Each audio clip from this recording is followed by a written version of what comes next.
Katakan wali wajib adil. Kalau fasik tidak boleh, kena pindah.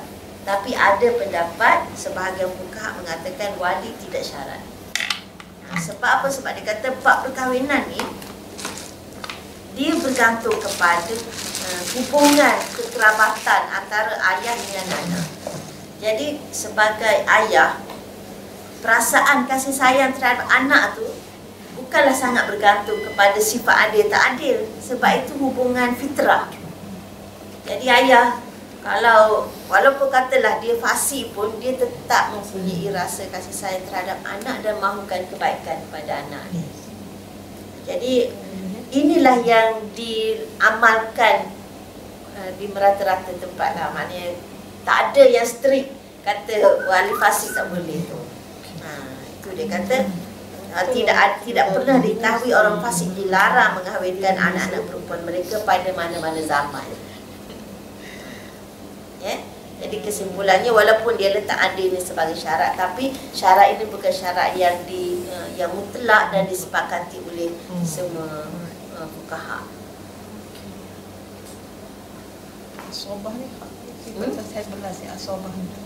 Itulah asobah ni, dia istilah yang menggambarkan hubungan kekeluargaan antara ahli keluarga. Okey, syarat yang ketiga balik.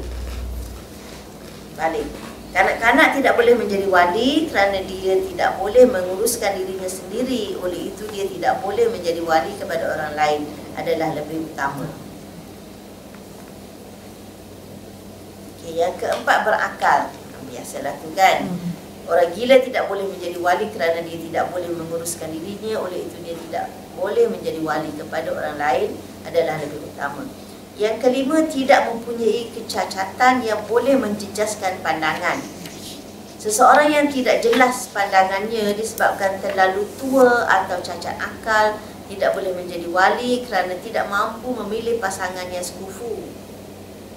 Jika wali sakit dan pingsan disebabkan sakit, perlu menunggu sehingga dia sedar kerana pingsan yang dihidapi hanya sekejap.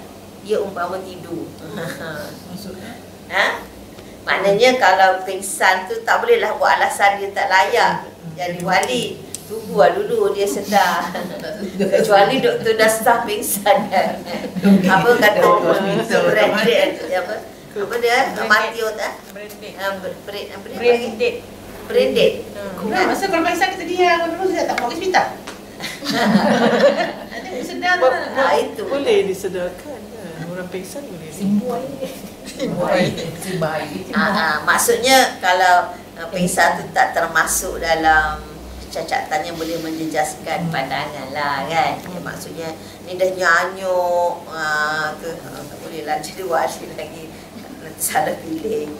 Nombor 6, wali bukan orang yang dilarang oleh syarak membelanjakan hartanya disebabkan safih. Safih ni orang yang tak tahu urus diri lah. Dia bukannya hilang akal, tapi dia macam terencat sikit lah kan, dia terencat. Kalau safih ni, kalau kita terjemahnya bodoh lah. Dia bodoh. Maksud orang dilarang oleh syarak membelanjakan hartanya disebabkan safih ialah orang yang membazirkan hartanya. Mereka tidak boleh menguruskan dirinya. Tentulah lebih utama lagi mereka tidak boleh mengurus orang lain. Jadi biasanya safih ni dia masalah mental. Masalah mental. Dia bukan sampai gila tak. Kadang dia macam tak boleh nak kawan. Jadi kalau safih ni, dia harta dia orang lain kena jaga. Tak boleh serah ke dia. Sebab apa? Sebab nanti kalau serah, dia hambur-hambur tak mana-mana. Sebab dia macam kurang akal lah. Dia sebenarnya dia bukan istilah dia tak. Macam lembab itu. Ada feel blow. Dia lain. Kalau gila tu Majnun memang hilang akal kan. Ni dia tak hilang akal. Tapi itulah dia macam ada masalah, tak boleh nak tak boleh percaya sikit lah. Nama dia memang istilah dia safih. Safih ni bahasa Arab ni? Bahasa Arab.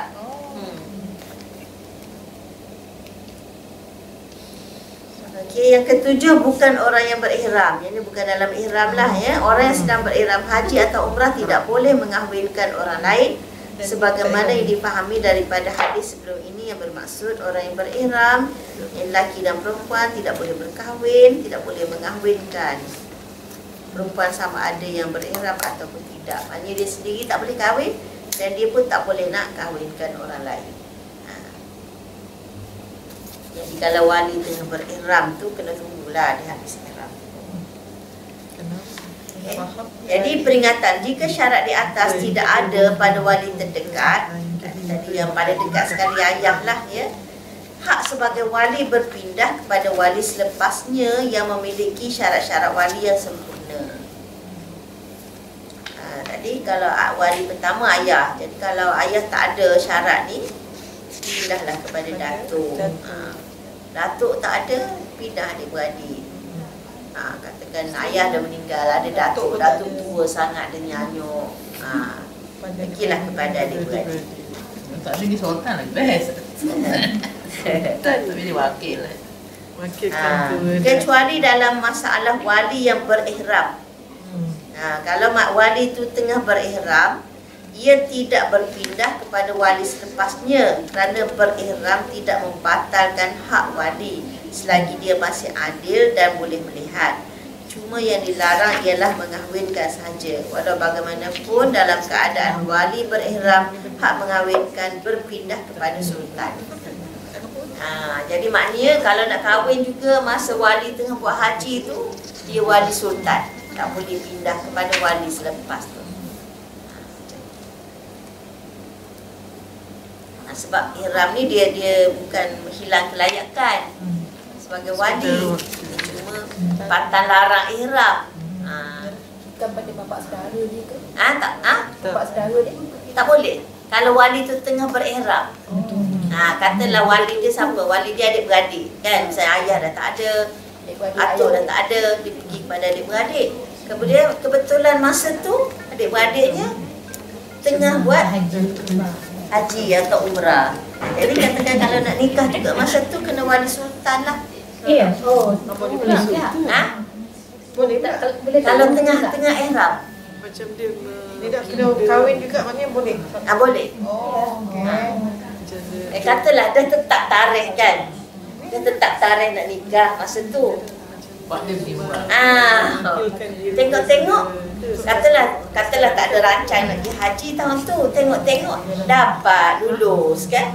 Tarikh dah book semua. Nak nikah takkanlah nak batal. Jadi masa tu wali hakim lah.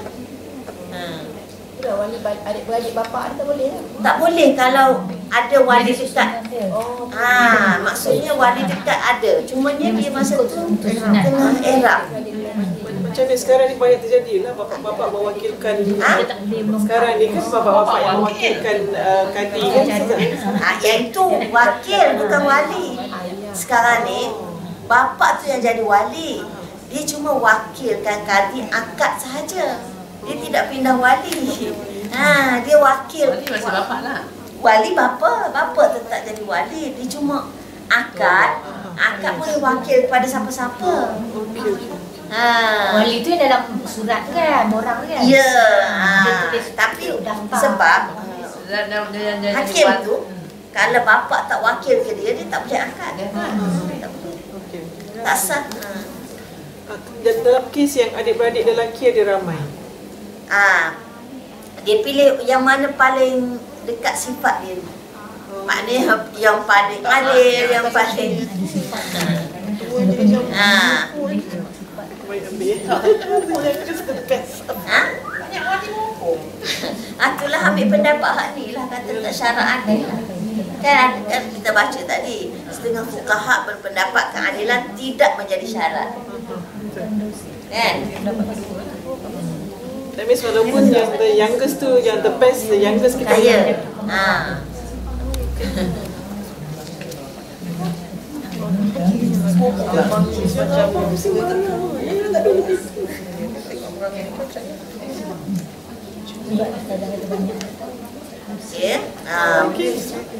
Kemudian bahagian-bahagian wali. Wali terbahagi kepada dua, iaitu wali mujbir iaitu wali tidak mujbir, iaitu wali ikhtiar atau wali biasa. Apa maksud wali mujbir? Wali mujbir hanya terhad kepada bapa dan datuk, iaitu bapa kepada bapa sahaja. Strong. Jadi maksud wali mujbir apa? Wali mujbir berlaku hanya kepada perkahwinan anak dara sahaja, sama ada ia masih kecil atau sudah besar, berakal atau gila. Oleh itu, seseorang bapa atau datuk dibenarkan mengahwinkan anak perempuannya walaupun tanpa kebenaran dan keredaannya, kerana bapa lebih mengetahui kebaikan untuk anaknya. Oleh itu, kasih sayang yang mendalam seorang bapa terhadap anaknya, ia hanya akan memilih suami yang baik sahaja untuk anak perempuannya. Mereka berhujah menggunakan hadis Nabi SAW, al-ayyimu ahaqqu binafsiha min waliyiha. Maksudnya janda lebih berhak ke atas dirinya daripada walinya. Melalui hadis ini kita dapat memahami bahawa wali lebih berhak ke atas anak perempuan yang masih dara daripada hak anak perempuan itu terhadap dirinya sendiri. Apa ni? Walau bagaimanapun terdapat 3 syarat wali mujbir, iaitu tidak ada permusuhan ketara di antara wali dengan perempuan tersebut. Perkahwinan itu hendaklah sekufu, bakal suami mempunyai kemampuan menyegerakan bayaran mas kahwin. Faham ke? Memaksa. Wali mujbir ni mujbir ni maknanya memaksa. Maksa. Yang tunang kecil-kecil tu kan. Tunang masa kecil kan. Jadi, Saya tapi yang bolehnya hanya ayah dengan datuk sahaja. Dan syaratnya perempuan itu masih dara. Kalau ada janda tak boleh. Itu pun dengan 3 syarat ni. Maknanya ayah atau datuk dia boleh paksa anak dia kahwin sekiranya anak tu dara, dan dengan syarat pertama dia tak ada permusuhan antara ayah dengan anak dia tu. Misalnya dari kecil orang lain jaga, kan? Anak tak kenal pun ayah, tak ada hubungan. Kan? Dia pun tiba-tiba datang nak paksa kahwin, itu tak boleh. Ataupun memang dah ketara anak tu menolak. Tak nak beria, tak nak paksa juga, itu tak boleh. Kan? Yang boleh tu kata anak dia tak bantah, itu. Ya? Itu salah faham, kan? Salah faham. Kita tengok, kan? Anak dah kan bawa bantah nak paksa juga, itu tak boleh. Itu tak selari dengan ajaran Islam. Yang kedua, perkahwinan itu adalah sekufu. Maknanya orang yang nak dinikahkan oleh wali itu ialah orang yang setara lah dengan anak dia tu. Tak adalah orang yang rendah, lebih tinggi tak apalah. Lebih rendah dari segi hartanya, kedudukannya, dia terutamanya agama. Kan, sebab bila sebut bab sekufu ni, perkara yang paling dititik beratkan ialah dari sudut pegangan agama dia tu. Kalau orang yang tak semayang, walau kaya kan, tak boleh. Dan yang ketiga, bakal suami punya kemampuan untuk menyegerakan bayaran mas kahwin. Yang mana nak kahwin paksa, tapi nak bayar dengan mas kahwin hutang tak boleh. Walaupun RM20 hutang tak boleh. Dah kena paksa. Jadi maknanya itu syarat dia lah. Tapi itu kalau wali tu ayah atau datuk sahaja. Kalau sepupu ke adik-adik tak boleh lah ya. Maknanya kalau cukup syarat, semua lelaki tu dah okey semua tu, maknanya bapak dia kata kahwin yang ni ikut saja. Itu maksudnya. Meminta izin anak dara adalah digalakkan. Bapa dan datuk boleh memaksa anak perempuannya berkahwin, tetapi tindakan tidak mendapatkan pendapatnya bukanlah suatu tindakan yang afdal. Bukan itu yang lebih baik. Yang lebih baik dan sunat ialah wali meminta izin untuk mengahwinkannya, menghormati serta menyenangkan hatinya. Nabi SAW bersabda, la tunkahul ayyimu hatta tustamar wala tunkahul bikru hatta tusta'zan. Qalu ya Rasulullah wa kaifa iznuha? Qala antaskuta.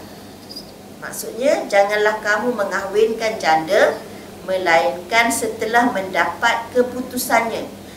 Kalau ikut lafaz tustamar tu maknanya sehingga dia suruh. Kan tustamar. Minta dia suruh. Kalau janda tu cakap, ayah saya nak nikah ni. Gitu. Jangan kamu mengahwinkan anak daramu melainkan setelah kamu meminta izin daripadanya. Sahabat Nabi bertanya, wahai Rasulullah, bagaimanakah dia mengizinkannya? Maknanya bagaimana kita nak tahu anak dara tu izin ke tak izin? Biasanya orang perempuan tu malu kan. Tambah-tambah anak dara malu nak cakap.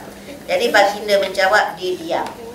Maknanya kalau dia diam tu maknanya dia tanda dia setuju. Tapi kalau dia kata tak nak, itu maknanya dia tak setuju. Tak boleh lah. Kan? Maknanya hak. Dia ada hak dalam suara. Dia berhak bersuara. Dia diam tu setuju. Ya? Dia diam setuju. Kalau diam maknanya dia setujulah. Dia pun nampaklah muka macam mana. Kalau dia nampak berkokok, takut nak cakap. Macam itu kerami yang nak minang dia. Yang senyum tu sebenarnya. Dia sipu-sipu aku setuju lah tu. Sekarang ada ke? Ya. Baru nak datang. Habis sekarang ni anak pula balik calon tu. Ayat terbalik. Okey. Al-ayyimu ahaqqu bi nafsiha min waliha wal bikru tusta'zanu fi nafsiha wa idnuha sumatuha. Maksudnya janda lebih berhak terhadap dirinya daripada walinya. Bagi anak dara pula, kamu hendaklah meminta izinnya, dan keizinannya ialah diamnya. Diam. Diam tu menandakan izin. Jadi kita faham sebaliknya. Dia takut. Maknanya kalau dia bantah tu maknanya tak boleh lah.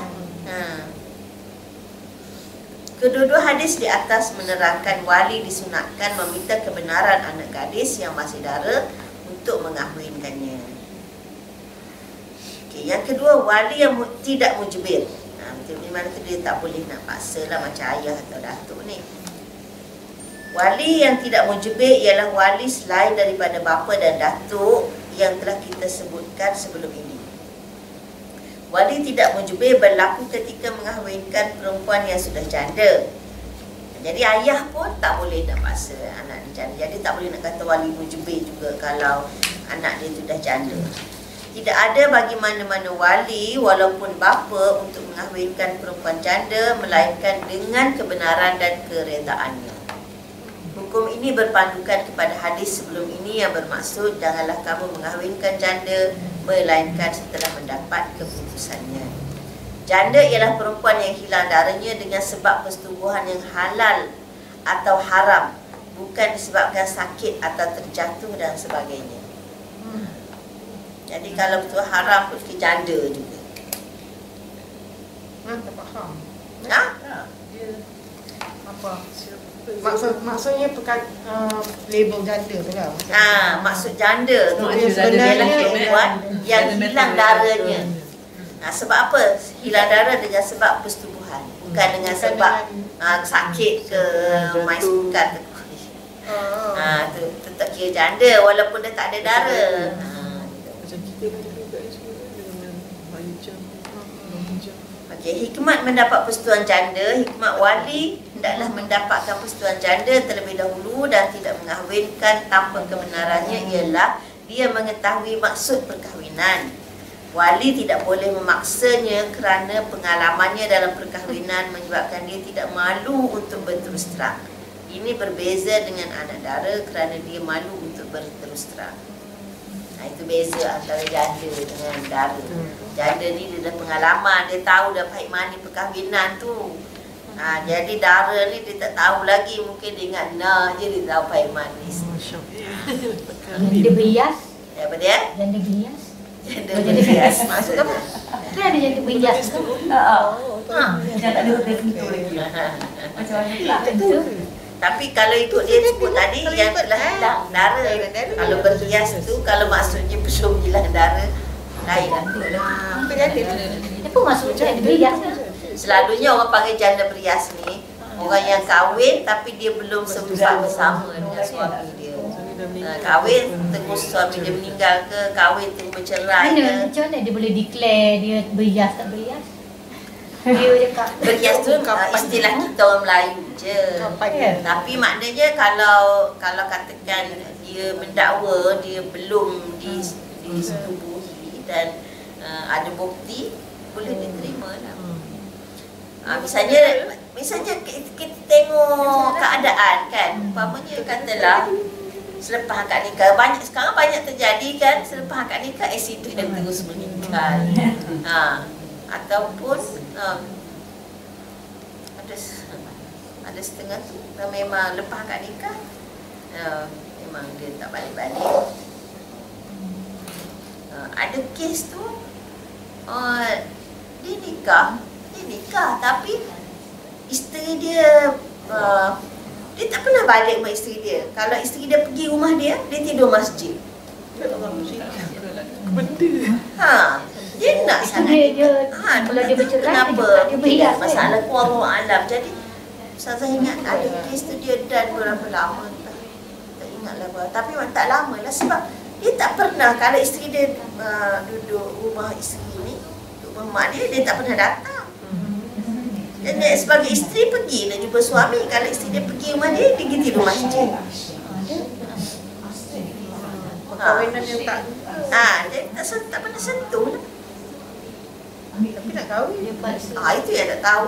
Dia ni kau ada penyakit lagi. Allah. Ada tak penyakit Tak perfect. Cerai, lepas tu cerai. Perfect. Cerai lah. Lepas tu hubungan. Dah tak apa. Dia tak apa. Saya pun tak apa. Kalau macam tu bini dia boleh minta cerai. Boleh. Boleh. Dia tak dapat hak dia. Agaknya dalam tempoh berapa lama? Ya. Kalau dia buat itu dalam tempoh berapa lama? Dan kalau dah maknanya dah cuba kan, cuba bincang apa semua dan tak ada perubahan, cerai je. Yang boleh ceraikan tu ni lah mahkamah lah. Itu fasah. Fasah. Maknanya kalau dia tak nak cerai itu untuk fasah lah. Fasah lah. Untuk fasah. Mahkamah lah yang putuskan kalau dah. Itu 3 bulan ya saya kalau dah 4. nikah. Kalau tu maksimum 4 bulan. 4 bulan kalau suami tu tak gaul isteri dia dan dia tak nak tukar tu, maknanya mahkamah boleh paksa putuskan. 4 bulan maksimum. Bawa ke mahkamah lah Ya. tu mahkamah Kena syariah. Gaul 5 bulan. Ada Tidak jelas. Betul.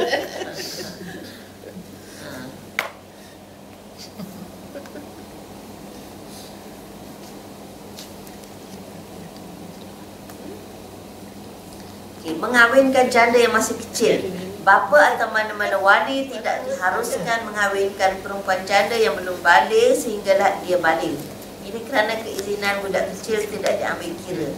Wali tidak boleh mengawinkannya sehingga dia balik kerana keizinannya yang diambil kira ialah keizinan selepas balik. Katakan berlaku kes budak ni kahwin kecil sangat. Kan? Tak balik lagi dah kahwin. Katalah umur 10 tahun belum balik kahwin. Dulu kan 11 tahun orang kahwin kan. Masa tu dia belum balik lagi. Kata Dia tak lah boleh kan. kalau tak balik. Tapi macam tak pernah sabar kan, tak balik. Sebab bila dah kahwin, berlaku setubuhan tu dah keluar air mani, keluar air mani terus kita balik lah kan. Bapa atau mana? Ya, itu yang rasa macam pelik sikit lah. Janda tapi belum balik. Kan, kalau dah berlaku persetubuhan, setelah dah keluar air mani tu sebenarnya tanda balik. Sebab kalau mimpi pun kan, mimpi keluar air mani pun dah balik. Tak? Itu lelaki lah. Tak, perempuan pun. Kalau mimpi keluar air mani, Aduh. wallahu alam, tapi hukum tu tidak khusus kepada Lelaki laki-laki. aja. Maknanya Saya ingat perempuan balik tu kalau datang haid. Itu salah satu. Daripada tanda. Dia tanda balik datang haid, mimpi. Mimpi maknanya mimpi keluar sampai keluar mani. Itu balik dah, balik lah tu. Jadi tu Ustazah pun pelik kalau dia duk fikir ni macam mana janda tapi belum balik. Sebab kalau nak kata janda, dia mesti dah berlaku hubungan dengan suami dia. Berlaku hubungan, keluarlah mani, dia tak balik pula. Perempuan tak ada mani. Ada.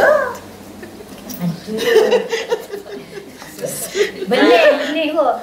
Tak ada balik. Ada balik tu bukan benih. Bukan dari mana kita dah tahu hukum hakam dah.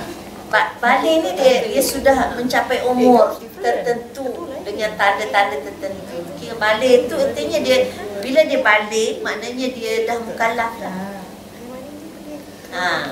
Mukallaf lah kalau dah balik tu. Kalau belum balik tak mukallaf lagi. Maknanya kalau belum tanda katalah perempuan tu datang tu dia tak balik. Katakan seorang perempuan ni dia tak datang haid lagi. Tak datang haid lagi, tak balik. Tapi kalau dia umur 15, walaupun tak datang haid, dia dah balik. Dia balik. Sebab dia balik ni sama ada keluar tanda atau sampai umur 15 tahun. 15. Lelaki pun. Ya. Macam ni. Dan dia ada anak. Bukan dia mimpi. Dia lelaki kan kalau balik kan. Lelaki ni kalau dia mimpi, katakan umur 11 dia datang mimpi keluar mani, tu balik lah. Walaupun 11 tahun baru. Tapi kalau sampai 15 tak pernah mimpi, Tapi dia masih balik juga. Dah balik dah. definasi tu ada. Definasi dia. Definasi balik. Dia panggil balik ni ialah sampai satu tahap umur di mana dia sudah ditaklifkan, maknanya menerima tanggungjawab hukum hakam. Jadi bila mulanya, iaitu sama ada dengan sebab dia telah mencapai umur 15 tahun ataupun datang kepadanya satu daripada tanda-tanda ni. Kan, iaitu kalau bagi perempuan datang haid ataupun keluar mani. Kan? Tak 15 lagi ke nak balik kan? Kalau dah cukup 15 walaupun datang haid ke tak datang haid, kira dah balik. Bila buat dia lah. Saya ingatkan yang sebab ada setengah kalau ikut Ibnu Qayyim, salah satu tanda balik juga tumbuh bulu. Tumbuh bulu. Tumbuh bulu dekat kemaluan tu. Sebab ni ada kes zaman Nabi SAW. Nabi jatuhkan hukuman bunuh ke atas Puak Yahudi. Jadi orang yang dibunuh ni ialah orang yang layak berperang, iaitu yang balik lah, yang dah dewasa. Jadi ada kes tu, ada seorang ni dia nampak besar tapi dia orang ragui dah balik ke belum. Dah ragui dia dah balik ke belum. Jadi dia orang selak. Tengok. Tak ada bulu lagi lepas. Nanti dia dah cukup. Dia masukkan tepung bulu juga salah satu tanda balik. Itu payung lah. Tapi payung. pendapat ni diterima lah. Tapi kalau kita baca dalam buku dia kan biasa dia tak sebut Bulu tak buat. Tapi biasanya benda tu kan macam seiring kan. Datang hit. Okay. Jadi maknanya kalau janda ni kata tadi dia dah kahwin, lepas tu lepas bercerai pun dia masih belum balik, mungkin dalam kes ni tak datang haid. Jadi dia tak boleh dikahwinkan, kecuali lepas dia balik baru boleh dikahwinkan. Sebab janda wali dia wajib dapat izin dia dulu. Dan kalau dia masih belum balik, maka keizinan dia tidak diambil kira. Okey, kes wali enggan mengahwinkan anak perempuannya. Wali enggan. Jika seseorang perempuan yang sudah balik dan berakal meminta untuk berkahwin dengan lelaki yang setara dengannya, wali mesti mengahwinkannya. Jika wali enggan sekalipun, wali ialah bapanya, dia hendaklah dikahwinkan oleh wali sultan. Ini kerana hak mengahwinkan beliau dengan lelaki yang sekufu adalah hak yang mesti ditunaikan oleh walinya. Jika wali enggan menunaikannya, pemerintah yakni sultan akan menunaikannya. Hukum ini berdalilkan kepada sabda Rasulullah sallallahu alaihi wasallam, "Fasultanu waliyyu man la waliyalah." Sultan menjadi wali bagi sesiapa yang tidak mempunyai wali. So kalau kes macam ni, sekarang ni Sultan dah wakilkan macam majlis agama Islam semua itu. So boleh just pergi itu.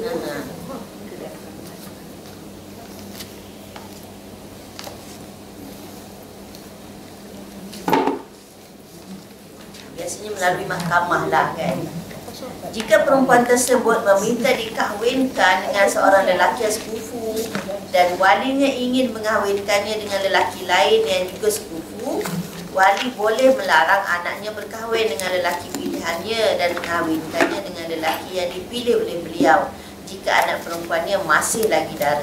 Ini kerana pandangan wali lebih sempurna daripada pandangan anaknya. Ini wali yang cukup syarat lah ni ya, yang tak ada permusuhan yang tadi lah.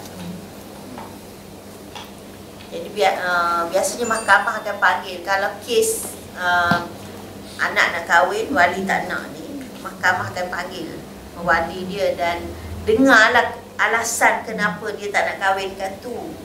Kalau alasan tu tak menasabah dan mahkamah tengok lelaki tu memang dah layak dengan perempuan ni dari segi agamanya, selalunya dia kriteria utama tengok agama lah kan. Tengok agama. Jadi mahkamah boleh kahwinkan lah, walaupun wali tak. Selalu orang buat kahwin lari, ke Siam. Sebenarnya tak payah lari kan, kalau betul-betul lelaki tu layak kan. Jadi mahkamah boleh kahwinkan. Hukum jika wali tidak ada. Jika perempuan mempunyai ramai wali dan wali yang paling hampir tidak ada di situ, jika dia berada di tempat yang jaraknya 2 marhalah atau lebih, 2 marhalah ialah perjalanan sehari semalam, hak menjadi wali tidak berpindah kepada wali yang lebih jauh, tetapi dia hendaklah dikahwinkan oleh wali sultan. Katakan perempuan duduk kat KL, ayah dia duduk mana? Duduk dekat Johor. Itu dah lebih 2 marhalah. Kalau ayah dia tu tak boleh dihubungi ke kan, tak tahu apa semua, jadi kata walaupun ada adik-beradik dia di sini, tapi tak boleh dikahwinkan oleh adik-beradik dia kalau wali tu ada. Berpindah pada sultan juga. Ini disebabkan wali tidak ada di situ, sedangkan hak mengahwinkan perempuan adalah haknya. Apabila dia tidak mampu mengahwinkan perempuan disebabkan ketiadaannya, maka wali sultan akan menggantikannya. Jadi kita tengok yang berpindah ni kalau memang dah mati ataupun tak cukup syarat. Jika wali berada di tempat yang kurang dari 2 marhalah, wali sultan tidak boleh mengahwinkan perempuan tersebut melainkan dengan kebenarannya. Ini kerana dia berada tidak jauh dari situ dan dia boleh pulang. Apa yang perlu dilakukan ialah sama ada dia datang mengahwinkan perempuan tersebut atau mewakilkan kepada orang lain. Hukum ini sama dengan hukum wali yang berada di situ. Ini bermungkin. Dan jauh ni maksudnya? Itu kalau katakan suami dia, kalau dia bercerai pun, nak kahwin lain pun susah juga, macam mana nak dapat surat cerai. Sebab surat nikah tak ada. Jadi sebenarnya banyak masalah kan. Jadi dia dia balik lapor, ambil surat nikah, bayarlah denda.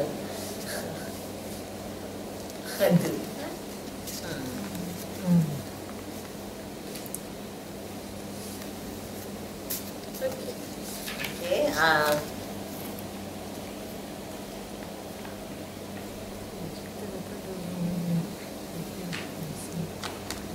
kau apa dah? Baru Ha? 9.45. Sama sikit lagi. Terdapat dua wali yang sama taraf. Ini sama kuat. Jika terdapat dua orang wali atau lebih yang sama kuat daripada segi keturunannya, seperti terdapat dua beradik seibu sebapa atau dua beradik sebapa, dia sunat dikahwinkan oleh wali yang lebih mengetahui selok-belok perkahwinan. Maknanya lebih alim lah. Ini disebabkan beliau lebih mengetahui syarat-syarat perkahwinan. Seterusnya, wali yang lebih warak diberikan keutamaan. Katakan daripada segi ilmu sama, tengok mana lebih warak. Kerana dia lebih dipercayai untuk memberikan yang terbaik kepada perempuan itu. Seterusnya, wali yang lebih tua usianya kerana pengalamannya luas. Jadi maknanya mula-mula tengok ilmu. Kalau ilmu sama, tengok siapa lebih warak. Lepas tu tengok warak pun sama, tengok siapa lebih tua. Macam tu. Jadi keutamaan tu kepada ilmu lah. Dalam keadaan terdapat ramai wali yang setaraf, wali yang mengahwinkan perempuan itu hendaklah mendapatkan keredaan wali yang lain supaya mereka boleh bersepakat dan tidak berlaku salah faham. Jika mereka berselisih pendapat dan masing-masing ingin mengahwinkan perempuan itu, undian wajib dilakukan untuk menyelesaikan masalah. Sesiapa yang diundi akan mengahwinkannya. Tak payah undi. Jika perempuan memberi keizinan kepada mana-mana wali yang setara mengahwinkannya dan dia dikahwinkan oleh wali yang kurang afdal atau wali yang tidak terpilih melalui undian, sah perkahwinan tersebut disebabkan keizinan yang diberikan. Tetapi jika dia hanya memberikan keizinan kepada salah seorang daripada mereka, kemudian dia dikahwinkan oleh wali lain, akad itu tidak sah kerana akad berlaku tanpa keizinan dan kerelaannya. Jadi dia ada dua beradik, dia dah izin adik dikahwinkan, tiba-tiba abang tu pergi kahwinkan, tu tak sah. Sebab dia dah izin kepada adik. Sebab itu perkahwin itu hak dia kan, hak perempuan tu. Jadi siapa yang diizin itulah yang lebih berhak mengahwinkan dia. Wali tidak ada. Apabila perempuan tidak mempunyai wali, hak mengahwinkannya berpindah kepada qadi atau sultan kerana dia dilantik untuk memberikan kebaikan kepada orang Islam. Mengahwinkan perempuan yang tidak mempunyai wali mempunyai kebaikan, ini masalah yang wajib direalisasikan. Sebelum ini kita telah sebutkan hadis Rasulullah SAW yang bermaksud sultan, yakni pemerintah, adalah wali bagi mereka yang tidak mempunyai wali. Wakil, wakil dalam perkahwinan. Wali mujbir, yakni bapa dan datuk, diharuskan mewakilkan kepada orang lain mengahwinkan anak perempuannya yang masih dara walaupun tanpa keizinannya. Ini yang berlaku sekarang ni, ramai bapa dia tak angkat sendiri, dia wakil. Juru nikah. Dalam mewakilkan perkahwinan ini, wali mujbir tidak disyaratkan menentukan lelaki tertentu untuk dikahwinkan dengan anak perempuannya. Ini kerana wali mempunyai hak menentukan wakil dan mempunyai kuasa untuk mewakilkannya secara umum. Jika wali mewakilkannya secara umum, wakil wajib menjaga kepentingan pengantin perempuan. Oleh itu, wakil tidak boleh mengahwinkannya dengan lelaki yang tidak sekufu kerana perwakilan secara umum bermaksud mencari pasangan yang sekufu. Jadi kalau ikut cakap dia ni, artinya kalau ayah, dia boleh cakap kat Kati, Tuan Kati tolong nikahkan anak saya ni. Kan, jadi maknanya dia tidak wajib menentukan dengan siapa-siapa. Jadi Kadi itulah yang bertanggungjawab untuk menentukan, mencari calon yang sesuai dengan perempuan. Sebab dia dah wakil. Itu kes anak angkat kan. Kalau orang ambil anak angkat, ayah dia ni, ayah kepada anak ni, bila dia serah anak dia kepada bapa angkat ni, dia wakilkan terus. Saya serahkan anak saya dan saya wakilkan untuk nikahkan dia dengan bila dia dewasa, dia dah wakil. Jadi artinya masa tu tak payah cari ayah dia dah. Ayah angkat dia boleh nikahkan sebab dah diwakilkan. Tak ada ilmu. Kalau ada ayah. Tapi kalau ambil anak yang tak ada ayah tu wali sultan lah kan, wali hakim lah. Kalau kes katalah dia ambil anak angkat dengan ayah. Tapi kenapa? Bin dia tu. Apa dia? Berbinkan tu. Bin tu memanglah bin ayah dia. Tapi dari segi wali kan, bapa angkat kan tak boleh jadi wali kan, tapi dia dah diwakilkan. Jadi dia wakil kasi bapak dia wakilkan. Wakil bapak dia. Bapak dia yang tak jumpa tu. Bapak dia yang tak jumpa tu. Bapak dia yang asal. Kandung. Bapak kandung tu masa serah anak tu. Masa kecil lah maksudnya. Ya. Itu yang Dia tengok angkat wakil tu. Tertinggal itu yang anak cari mana diwaris. Dia tak sebut anak dia tak masa serah dia tak sebut. Dia wakilkan nikah sekali. Serah aja kan. Jadi dia sepatutnya ada wakilkan. Senanglah kan. Cari dia tu suku kan dia. Dia perlu buat surat ke tak ya? Surat tu untuk menguatkan lah, nanti orang tak percaya ke, ibu pertikaian ke, itu yang paling baik lah. Sebenarnya cakap tu dah sah, cumanya dari segi nanti tak ada bukti, nanti orang pertikaikan ke apa, itu masalah. Dia keterangan ni kalau bertulis ataupun kalau tak ada, kena ada saksi lah yang dengar. Itu selamatlah untuk mengelak salah faham dan pertikaian pada masa akan datang. Wali yang tidak mujbir pula, mereka tidak boleh mewakilkan perkahwinan itu melainkan dengan izin pengantin perempuan. Ini kerana mereka tidak memiliki hak mengahwinkannya tanpa kebenarannya. Oleh itu mereka tidak boleh mewakilkan kepada orang lain untuk melakukan akad tanpa kebenarannya adalah lebih utama.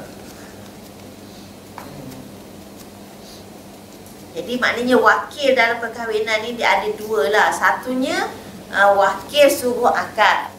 Kan itu yang banyak berlaku lah kan. Dia akad. Dia cari sendiri dah. Cumanya juru nikah tukang akad je. Tapi satu lagi yang disebut kat sini, dia memang wakil kadi tu nikahkan. Tu kadi ada tak calon, tolong nikahkan anak saya ni. Kan? Pun sebenarnya boleh buat macam tu, tapi sekarang tak buat dah kan. Tak ada sebenarnya. Kalau dulu dalam masyarakat yang simple kan, dia kalau macam kalau dulu kan dalam masyarakat kampung, kalau Pak Imam tu dia macam jadi ayah kepada seluruh orang kampung kan. Jadi orang percaya dia kan. Yang kita sekarang ni kita kenal kadi imam tu hanya dalam majlis je kan. Ada dua pendapat. Satu pendapat mengatakan kalau tak ada itu tak sah. Tapi ada pendapat mengatakan sah sebab tidak syarat. Ambil berdua lah. Ambil pendapat saya buat Mengaibkan dia. Tak suruh macam dia suruh taubat depan orang. Aib kat dia. Mungkin siap pula. Susah dah pula soalan. Susah dah. Sin tu dah bersambung dah tu. Yelah. Sebenarnya tak ada beza dia angkat sendiri dengan wakil pun. Kalau dia wakil, dia tetap jadi wali juga. Maknanya kalau kita ambil kata syarat adil tu, dia wakil pun tak sah juga kan. Memang kalau kita ambil syarat wajib adil tu, artinya memang tak boleh nikah lah anak dia tu. Kena tukar, kena pergi kepada cari susunan bawah tu. Datuk, kalau adik-beradik, entahlah adik-beradik lagi teruk dah ayah macam tu kan. Atau berlari ke luar negeri tu lah. Kan, jadi menyusahkan. Apa-apa dalam masyarakat sekarang ni kan. Jadi bila ada syarat, ada pendapat yang lebih praktikal, ambil. Sebab dia kata hubungan ayah dengan anak, ayah macam mana pun dia mesti ada sifat kasih sayang dia pada anak kan. Yang terbaiknya kena itulah. Kalau dia ada, kan tak kahwin. Kahwin datang masyarakat lain pula.